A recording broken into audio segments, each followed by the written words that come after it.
All mounting brackets are polyurethane lined to minimize noise and vibrations. Metal Mule. Engineered to be different.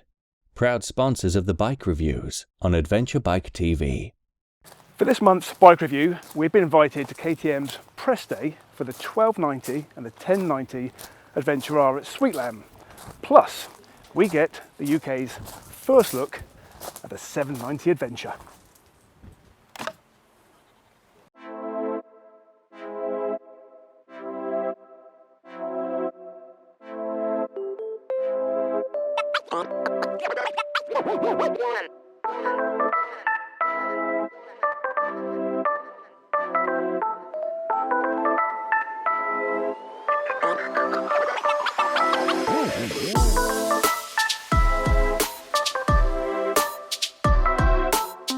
We reviewed the 1290 and the 1090 Adventure R versions of these bikes 18 months ago, purely on tarmac, and so we jumped at the opportunity to review the R versions on a totally off-road venue.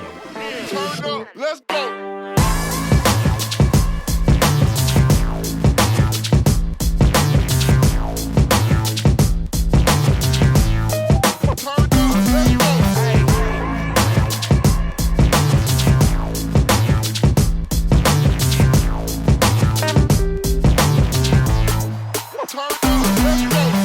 KTM proudly described the 1290R as the most powerful off-road travel enduro and the 1090R as the purest off-road travel enduro. Well, we'll get back to the power and the purity a bit later, but both machines share the words off-road travel enduro, and that's the perfect summary of the difference between these R versions and the S versions we tested back in early 2017. They are both most certainly adventure travel bikes, but they are very focused on off-road enduro riding. And anyone that's seen clips of Chris, Birch and friends on YouTube will know just what they are capable of. It's reasonably easy to play spot the difference with both R models from their road-oriented brothers. The spoke-laced 21 and 18-inch set of wheels, knobbly tyres, extra suspension, travel orange trellis frame and matched orange crash bar make it a bit like seeing the difference between a Ford Focus ST and an RS. At a very quick glance, you might not see it, but look for longer than a second and you immediately go, oh yeah, got it. There's quite a lot of spec on these two bikes which is similar and which reflects their off-road travel pedigree, such as the WP suspension with 220mm of travel front and rear, combined with 48mm WP upside down front forks, which will soak up all the bumps in your favourite trail. The speed that you can ride open stretches is also helped by the PDS shock absorber, which provides more progressive internal damping characteristics. Apparently it also helps with jumping, but I don't think my efforts at leaving the ground really stretched it that much.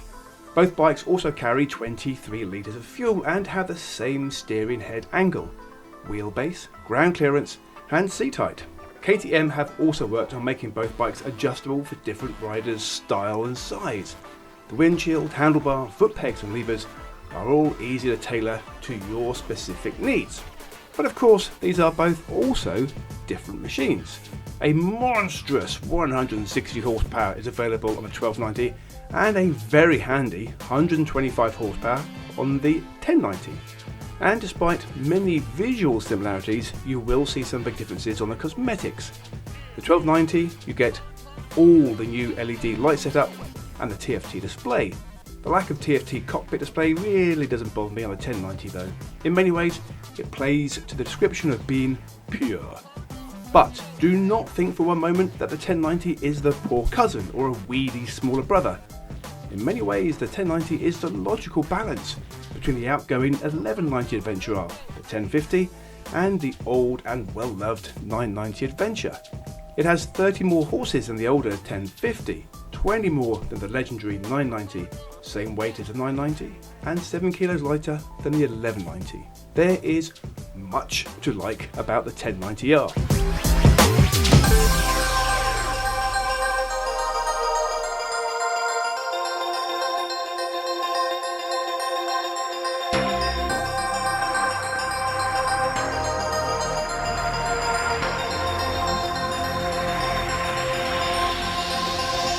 And a final word on weights.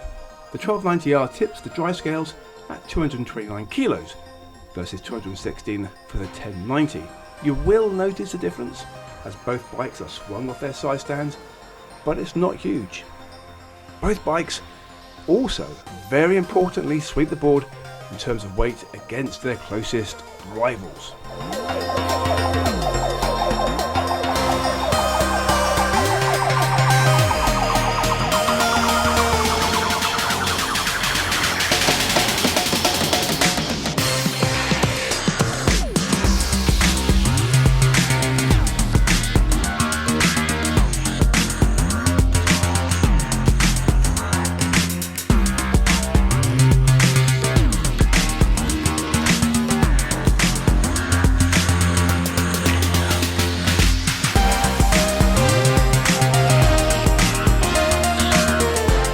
Talk briefly about electronics. You just can't get away without it on these bikes. The 1290 has a semi-integrated ABS system which applies some rear with the front until you go into off-road mode, when it stays with the front but disappears on the rear for maximum slidey corners and ultimate showboating.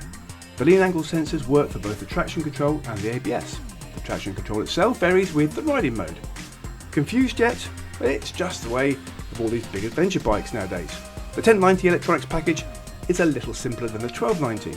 No cornering system and no semi-integrated ABS, but still ride by wire throttle and all the ABS and traction control that goes with it. I mentioned at the start that KTM described the 1290 Adventure R as the most powerful off-road travel enduro and the 1090 as the purest off-road travel enduro. I don't doubt the first for one moment, but is the 1090 the purest? It's pretty close. I want to finish with a point that we get asked about a lot. It is all well and good talking about the off-road capability of these bikes in hushed tones of amazement whilst you watch Chris Birch and co on YouTube ride them like they are 250 enduros. But back in the real world, can you really use these bikes as off-road machines? Well, you've only got to see on Facebook and YouTube just how many of us mere mortals are riding them across trails, in rally events and even across parts of the Trans-Euro Trail to appreciate that whilst they are not skinny 250 trail bikes, they are most certainly exceptionally capable off-road travel enduros.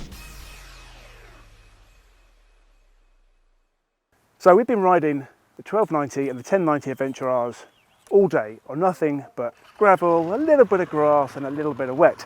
And three things have struck me, and it's about speed, slow stuff and electronics. In terms of speed, the more I've ridden these on the gravel tracks, the more my confidence has grown.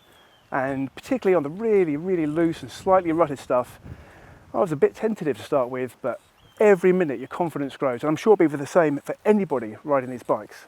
In terms of slow speed stuff, and you'd have seen from when I was riding around the skills course, they just suck up everything. The big bumps, the tight stuff, the tricky things, the seesaw. The only limitation was me, not the bikes. And lastly is the electronics. Now you can turn this into off-road mode, but that still leaves a form of ABS and traction control. And I did try riding it without those two things, thinking, well, off-road, you're better off without them. And you know what? The electronic systems are so good that actually I was better off leaving those electronic systems on and just letting the bike do its job. And would I have either of these two in my garage? Of course I would. Now I remember what was so special about this month. It was a double header review between the 1290 and the 1090. Nah, I'm just kidding. It's a 790 review.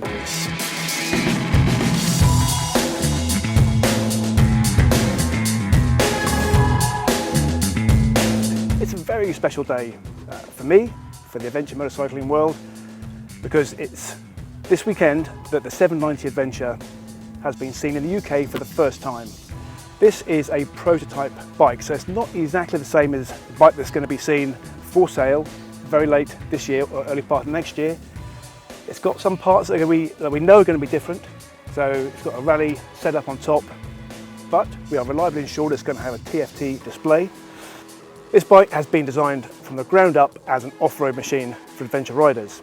So It's got WP suspension all round, and it's going to have a really clever set of electronics on it. The centre of gravity is going to be really low because the fuel tanks are down here, and we have been asked what these bulges are down at the bottom. Well, that's a fuel tank, and down here is a protection. So it's not going to have any protection in terms of crash bars. These are going to be steel plates, and that will be protection. It's also been designed with a big fuel tank range. I think they're reckoning about 400 kilometres, so absolutely an adventure bike, not something with a teeny tiny range. I think it is just a spectacular looking machine. KTM have got an uprated specification on the ABS that will be coming out on this bike. Now, in terms of horsepower, they haven't told us what it's going to be yet, but it's based on the 790 Duke engine, which produces 105 horsepower, so it's going to be probably a little bit less than that. But it's going to be a beast. I can't wait to get my hands on it.